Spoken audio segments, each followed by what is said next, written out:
Good morning, everyone. We're going to go ahead and get started. I know you have the door open, but that's okay. I'm Debbie Allen, GE Healthcare. We're going to do formal introduction slides, but just wanted to get started. Thanks for getting up really early this morning and coming to join us. This is Josh. It's Josh. I guess I should have started. So good morning. I'm Josh Virnoche. I'm currently the director at UT Southwestern Medical Center in Dallas, Texas. Academic medical and research facility that is ranked nationally in many of our care areas. We're the largest medical institution in North Texas with over 1,000 licensed bed, 130 clinics, and 50,000 devices in our inventory right now. Prior to that, I held multiple roles within GE Healthcare, which is how Deb and I came to work together on this, including quality and responsibility for all the HCA, HTM programs for a short time.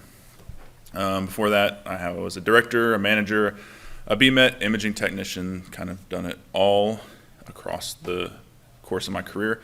And I'm currently a CHTM, CBET, AAMI fellow, and ISO 9001 certified auditor. All of that means is that I can talk a lot. So.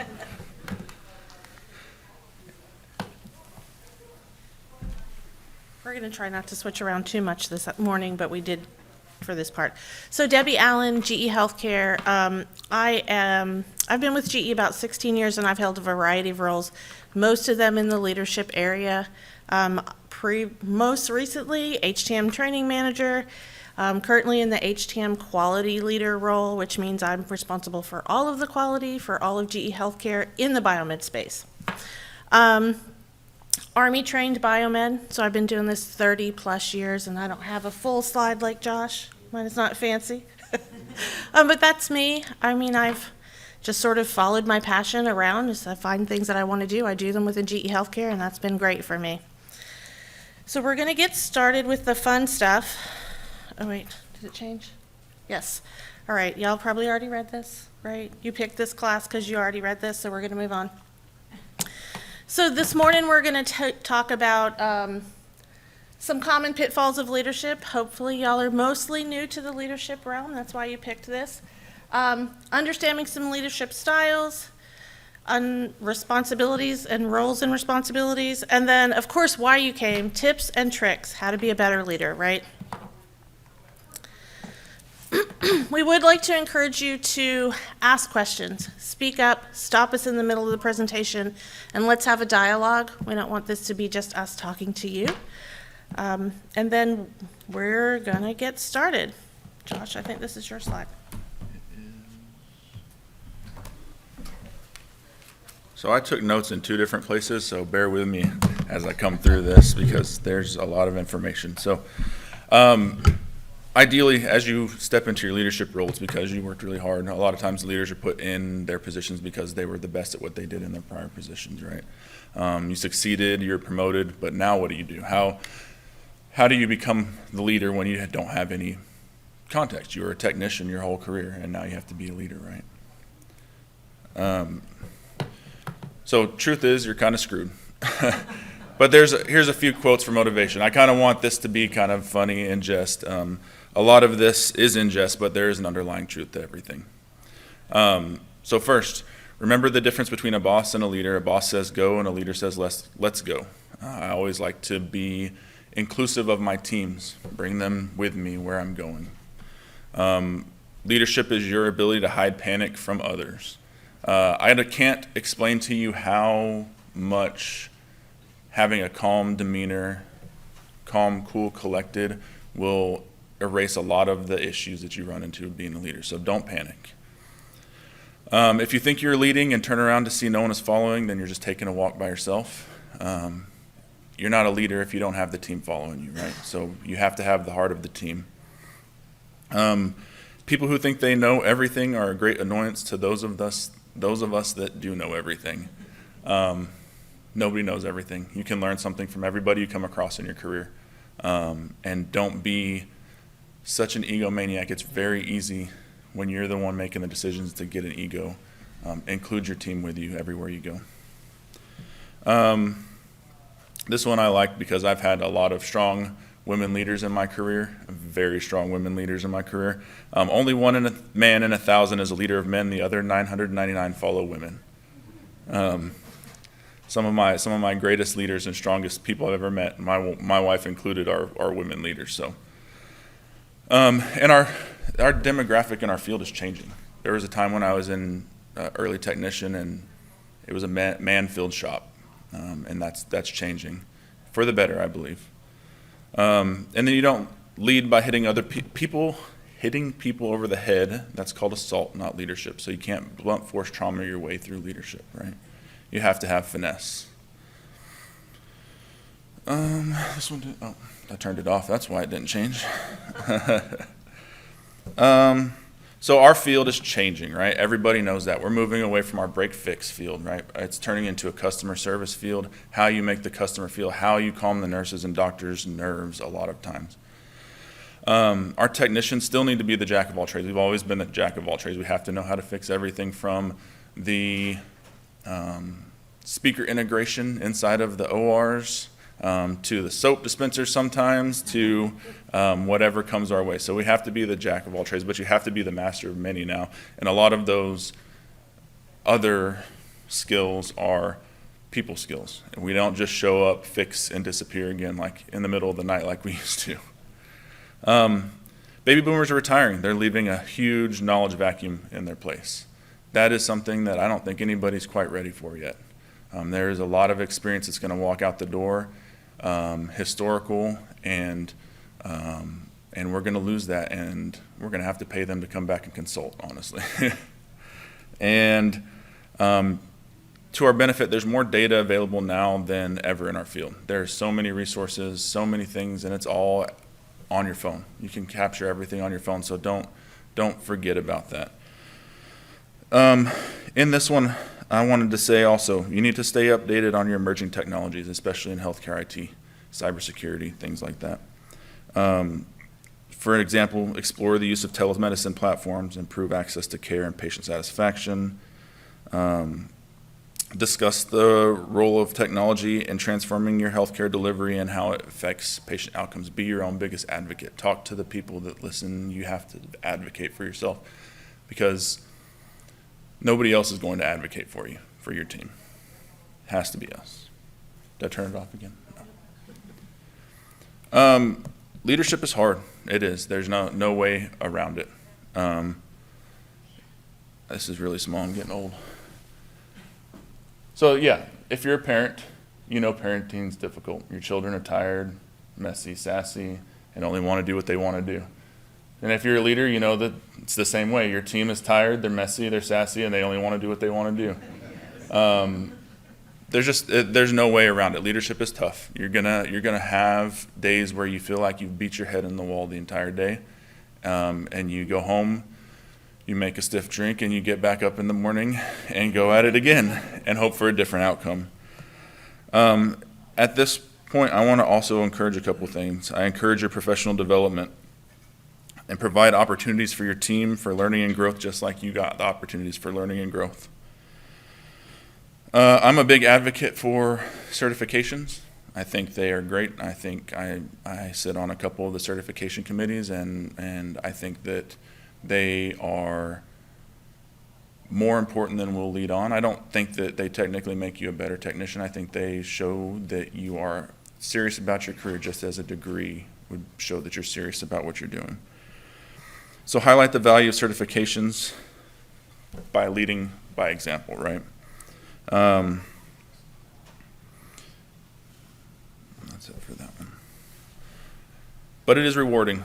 As hard as it is, it's one of the most rewarding things you can do. I'm still not talking about parenting here. I'm talking about leadership. Parenting's rewarding, but leadership is just as rewarding in many ways. My time with GE, I was what they call an individual contributor.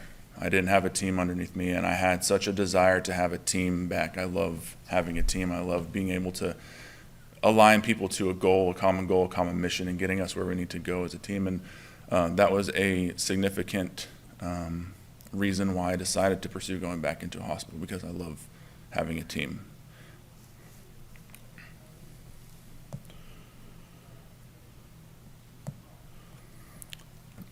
I have some others here. So with your team, I'm talking about team, love your team.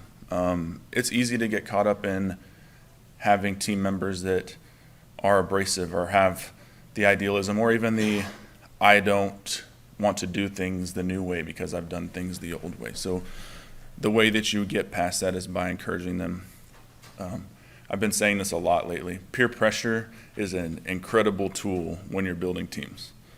So use it and don't be shy about using it.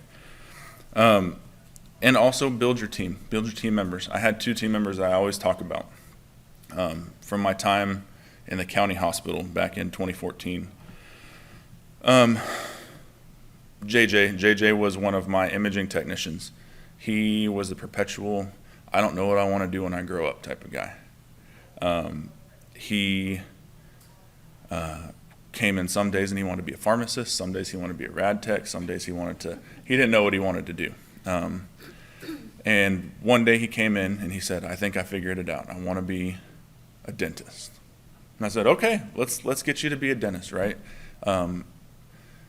We wrote his acceptance letter or his reference letter.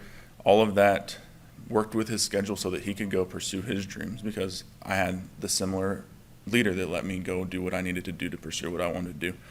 JJ is now about 6 months from being a dentist. JJ and I keep in contact a lot, but the other individual, his name was Tree. He was Army biomed that we knew each other in the Army, and he wanted to be a biomed leader. And so we sat down very frequently and talked about what it takes to get to where he's going. He left me, and it sucks when you have people leave. But part of leading is making more leaders, right? So Tree left us to go be a senior technician at Children's Hospital, left the Children's Hospital to go be a, what was his title? A strategic advisor out on the East Coast. And then he is now a manager at University of Maryland Medical Center. He followed his dreams, but I feel very proud of those people. And I think that's a underestimated benefit of being a leader, is you get to see those people that were technicians when you were their leader and they grow into the leaders that they wanted to be because of you. So how to prepare to lead. You got to work on your thick skin. People are going to criticize you all the time. You're never going to make anybody happy, and if you try to make everybody happy, you're going to go crazy. Use your resources wisely. Talked about how we have more resources now than ever. AAMI has wonderful resources. I highly recommend downloading all of their guides. They've helped me immensely, even if it's just for a talking point, right? Find an HTM association to participate in. They provide tons of resources. They all have great information, tons of contacts, networking. And then most importantly, I think this one's a hard one for everybody, is find a mentor. You don't have to do this by yourself. There are many others that have been where you are now and use your experiences to help you. Use their experiences to help you. So a lot of the HTM associations have mentorship programs, and that's a big deal. A lot of times you have to make someone your mentor without them realizing they're your mentor. Buy them a coffee. Hey, can I pick your brain on something? I need to buy a coffee. Start with 2 or 3 minutes of just an elevator pitch, and then continue to return to them until you build that relationship where you have the mentor, you have the person that you can confide in and get an external point of view. Don't use someone in your family. That doesn't work very well because then all you end up is talking about work all the time, and that's not great. But find somebody doesn't even have to be in your industry. Somebody who's been in leadership, understands the intricacies of it, and utilize them. There's a ton of free, great resources out there. What to expect when you get to your new leadership position. Everything changes. If you're an internal candidate, I think I have this later, so we'll follow the slide. Your technical expertise becomes less important as you become a higher level leader, right? You have to know the overarching ideologies and the methodologies of what you're doing, but they become less important. It's not what you're being measured against any longer. You're being measured against meeting your KPIs, meeting your metrics, making sure that you're meeting the regulatory requirements, not I did all my PMs this month or I had a turnaround time of X number of days. Get comfortable with your standards and regulations. I cannot stress this enough. If you are the strongest standards and regulations person in your hospital, that's a benefit for the hospital. But at the same time, don't hoard that knowledge to just you. Make sure your entire team knows the standards and regulations. You're never going to be at a negative. There's never going to be a negative to having your whole team understand the Joint Commission standards, ever. Now, do they want to? Probably not. They're not very fun to read. And you're not going to know the answer a lot of times. So be ready to read, comprehend, make your mind up about things just from what you've read and your mentorship. But you're the expert now, even when you're not the expert. People are going to look to you for guidance, even when you don't know the answer. Also, elicit feedback. Ask others what they feel about the decisions you're making. A couple other things. You're going to work a lot more as a leader. A lot of people don't realize that, but you're going to. The work looks different. It's not manual. It's not on your feet all the time, but it's nonstop. Nobody has ever taken a leadership role and said, wow, I have so much more time on my hands today than I ever thought I would.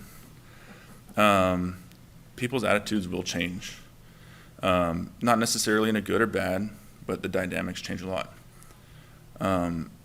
You need to expect to fail. Failure is a part of it. Don't reallocate the blame. Take the blame, own it if it's yours to own.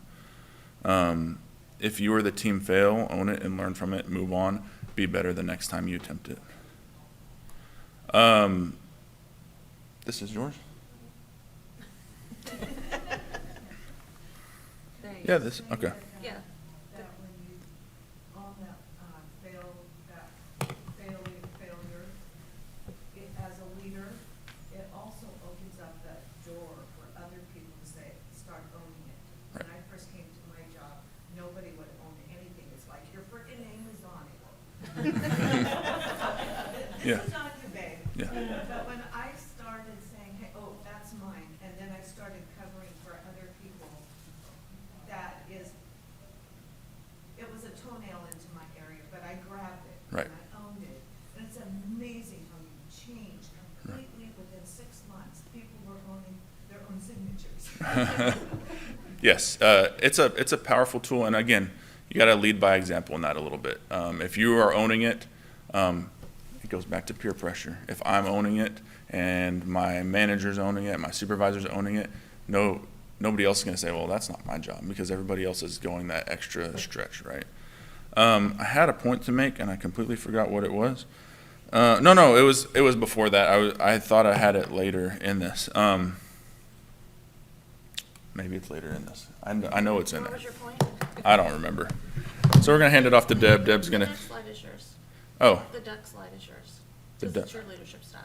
oh, there we go. She's There telling we me. go. Well rehearsed. Good job. My leadership style. So there are lots of different leadership styles out there. So I follow something that you call authentic leadership, right? But I will say, caveat, what works for me and my strengths may not work for you and your strengths. That's why there's different styles. But I tend towards authentic leadership. That's lead with your heart, lead with purpose, lead with value and principles. You cultivate long-term relationships, self-awareness, and care about your people.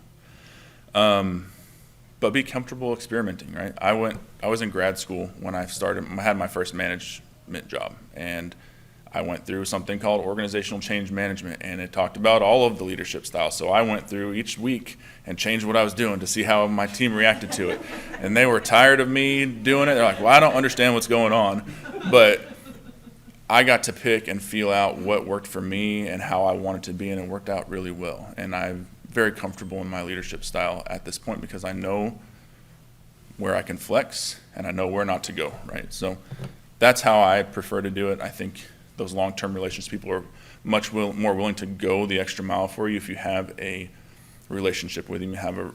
I have currently 39 people on my team, which is a huge team in terms of biomed shops.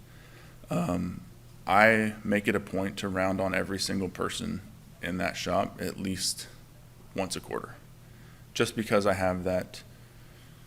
want that relationship with them. I walk through the shop. My office is not in the shop, but I walk through the shop multiple times a week and talk to people, ask them how they're doing, build the relationship, because they will take that extra step for me when I need them to. And they need to trust that I have their best interest in mind as well, right? Because it is their interest, it's their careers, and you're managing someone else's livelihood as well. Now it's Deb. That's Deb.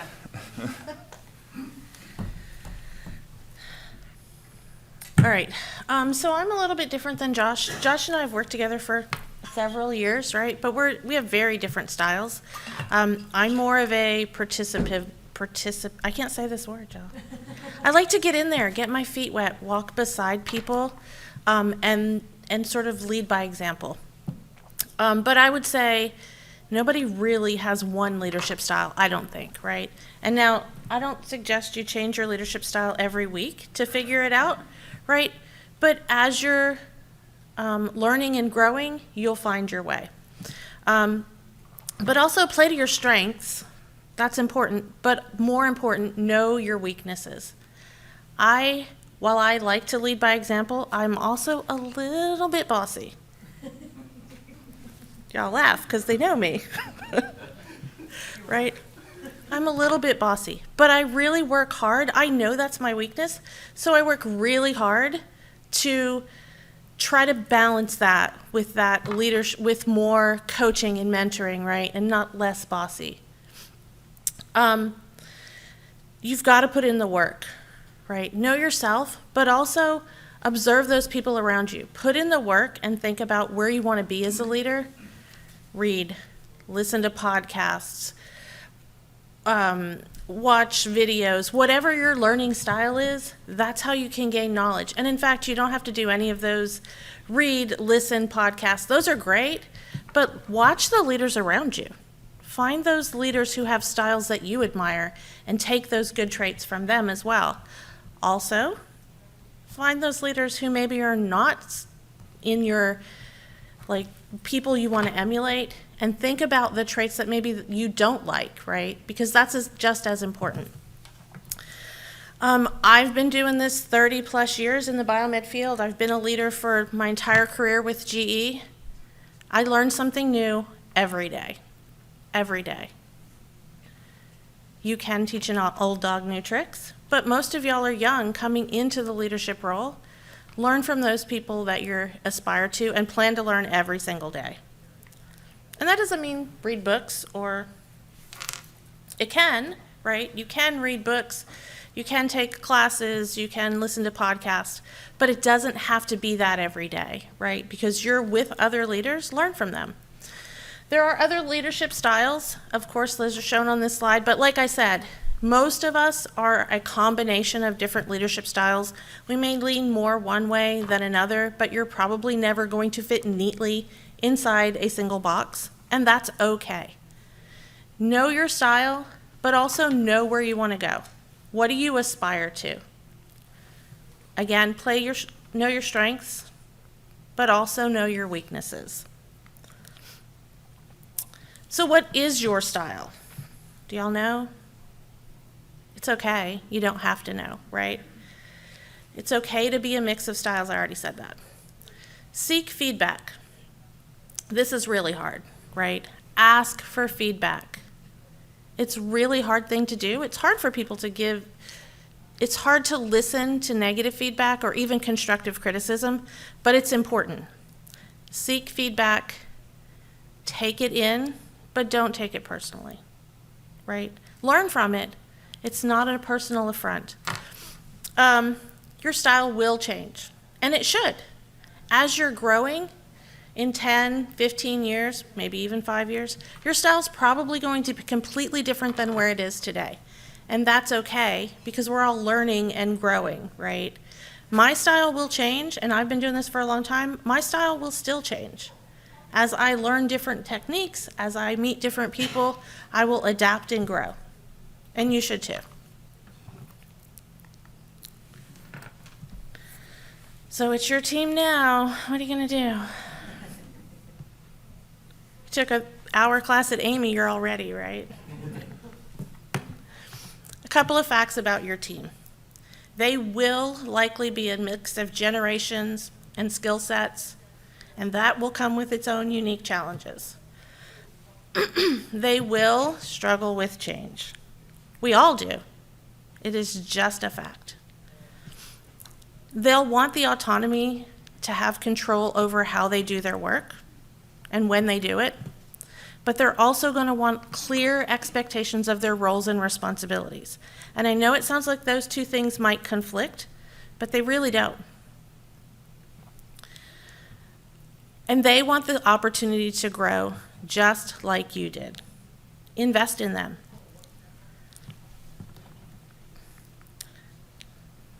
So how are you going to support this big team, right? Getting to know your team is probably the most important key to being able to work as a group and be a successful leader. Get to know them. This difference in generation and skill sets is also going to come with different learning styles, different comprehension styles, different communication styles, right? And knowing your team is going to help you tailor the message. Whatever that message is, it's going to help you to make sure that everyone's on board. Allow that open dialogue and acknowledge change is hard. Even when change is good, it's hard, right? How many of y'all have downloaded the latest iOS? Now I have to press a different button.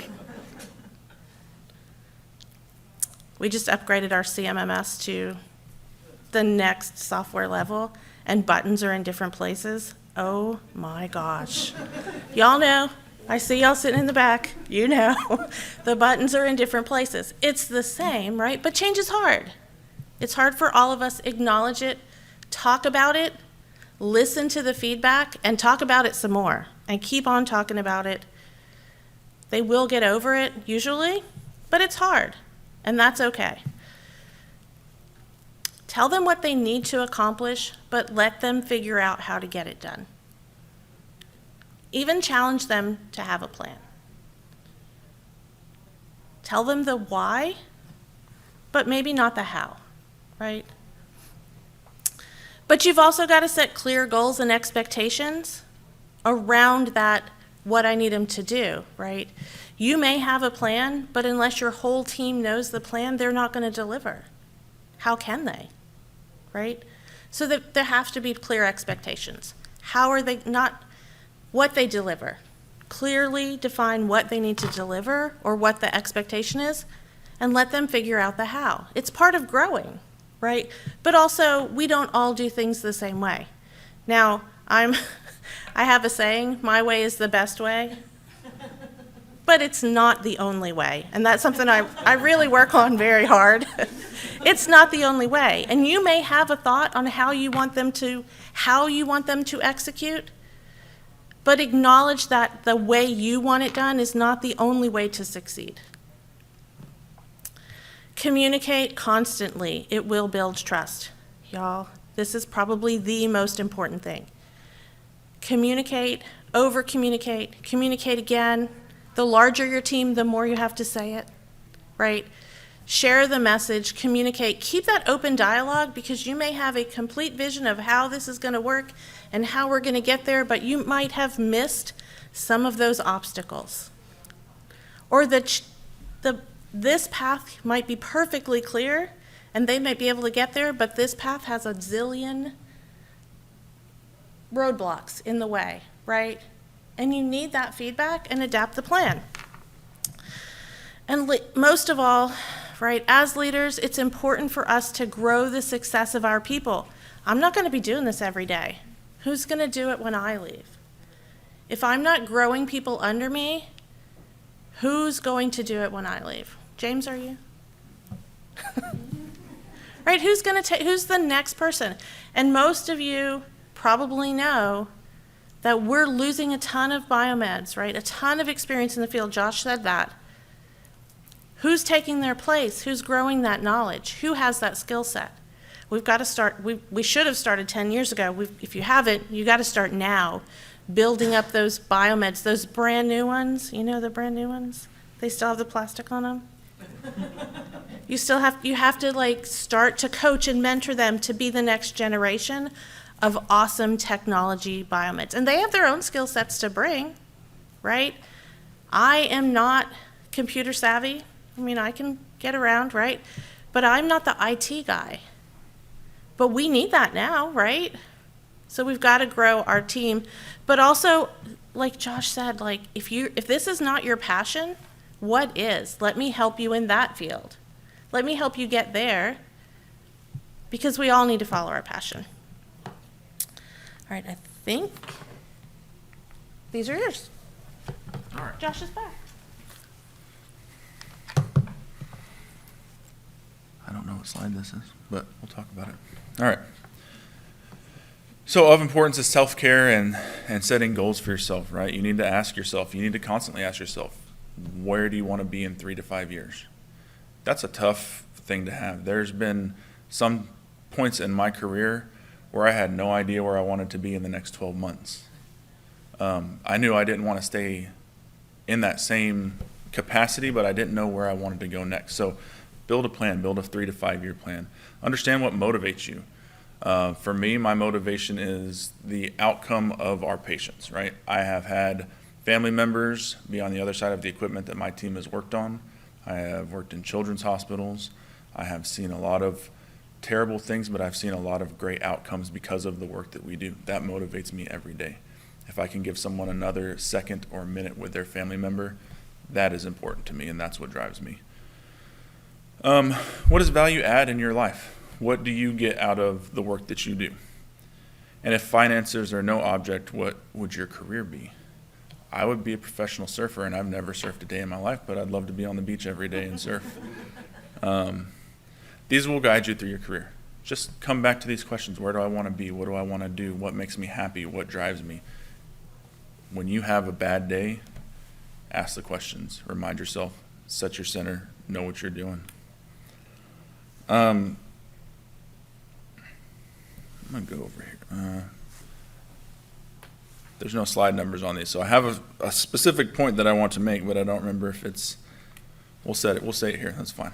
So I want to talk about one thing that's very important, and I think that it needs to be said, and it's hard to say sometimes.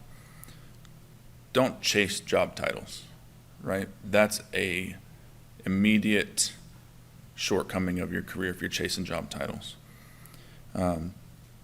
Job hopping, I've hired 100 people in my career. Job hopping is always a red flag, so be prepared if you're job hopping. And don't try to ascend too quickly. Take something from each role. You have to spend a little bit of time in your role to learn what that role is. It takes about a year for you to be comfortable in your role. So spend that time, get comfortable in your role, perfect the role, and then when you feel like that role is no longer challenging, you're looking for a new challenge, then it's time to go, right?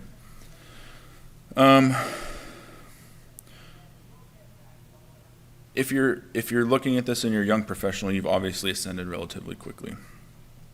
But I make sure to highlight some of the things you overcome, understand what you did to get there, and try and let you emulate that so that you build young leaders behind you. And the last two things that are probably going to be a little bit controversial. All leadership positions are not created equal. That's tough to hear sometimes, right? A director is not a director, is not a director, is not a director everywhere. A manager is not a manager, is not a manager. It can go up and down both ways. And not all organizations are created equal, and I'll say this on that. Some of my greatest management skills and lessons came from a poorly managed and a poorly led organization. And some of my greatest leadership skills came from great leaders. But you can learn as much from terrible leaders as you can from great leaders, and you can put it into action.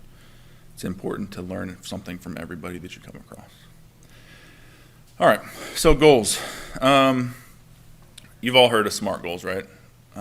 Specific, measurable, achievable, relevant, and time-bound. So specific means that you know what needs to be accomplished, who's responsible, and what are their steps to get there.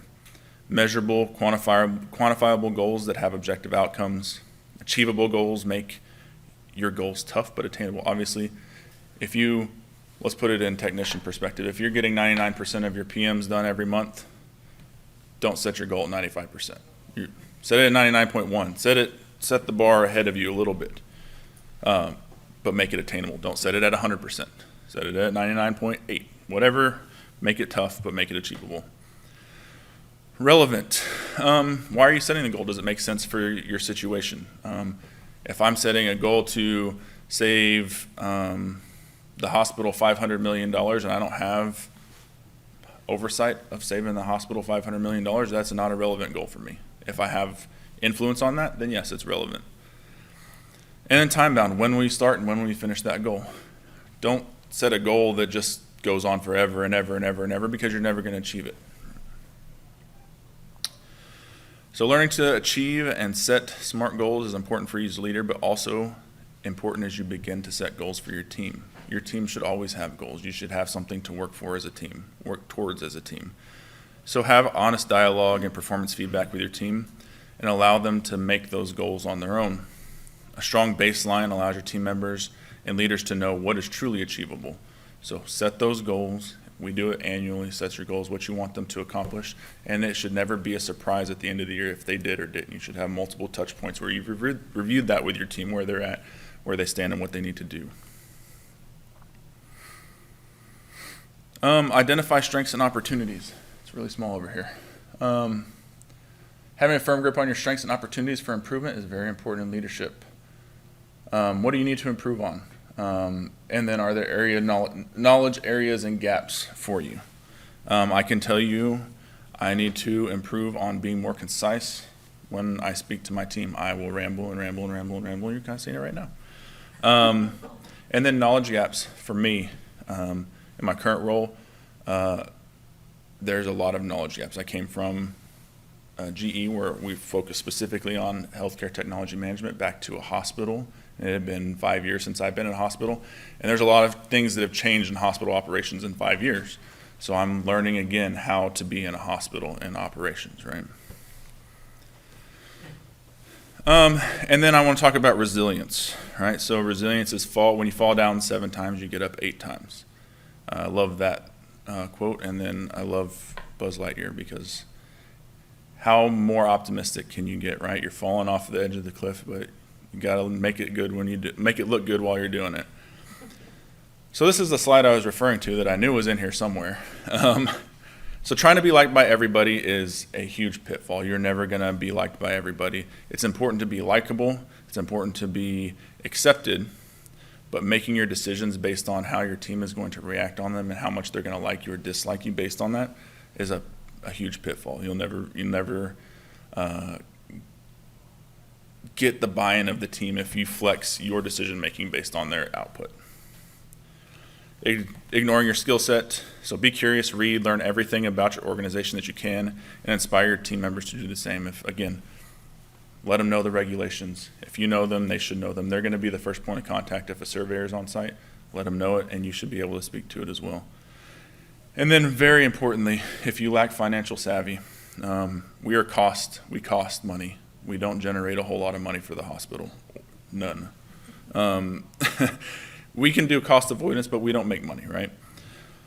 So if you can't justify the cost of your department, someone else, GE, will come in and justify saving your hospital money on your behalf, right? So be able to quantify what you do, how you help the hospital, how you save the hospital money.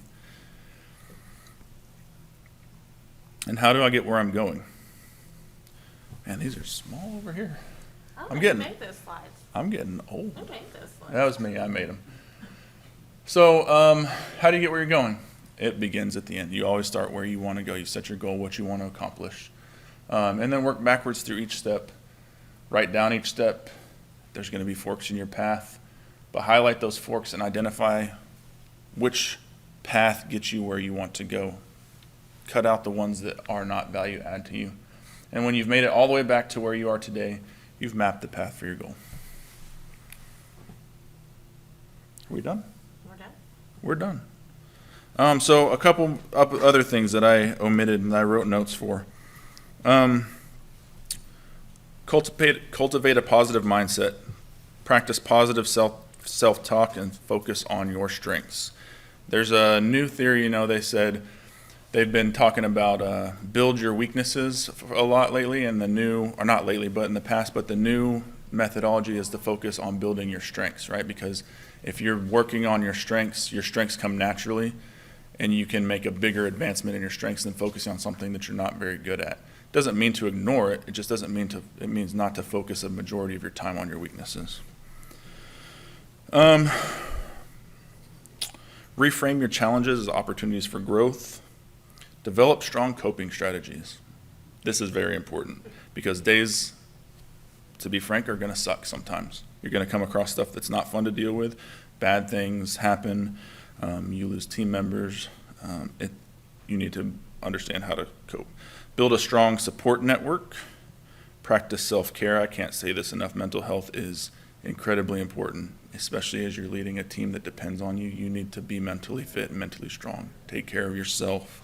It's okay to disconnect. It's okay to say, I need a breather. I need to go sit on the beach and have a Mai Tai in Hawaii for 8 days like I did 2 weeks ago. So take care of yourself, disconnect, enjoy your time. Life is really short. What you do is very important, but I always say I do my job so that I can live my life outside of the walls of the hospital. What we do when we're there is very important, but what we do for ourselves and our family is also very important. Just talked about work-life balance. Practice emotional regulation. We talked about being calm, cool, collected all the time. Identify, understand when you are hot-headed. Be flexible and adaptable. Things change all the time. And then practice gratitude. This is important, right? Cultivate a practice by reflecting on the things you are grateful for each day. Focus on the positive aspects of your life, even during challenging times, and express appreciation to the others and acknowledge their contributions to your daily life. You don't get where you're going by yourself anywhere. You can't do it all. So overall, as you are stepping into your leadership, or if you're just here because you've been a leader for a while, set a positive example for your team. Bring them with you. Don't forge the path by yourself and then drag them back behind you. Make a wider path so everybody can come together.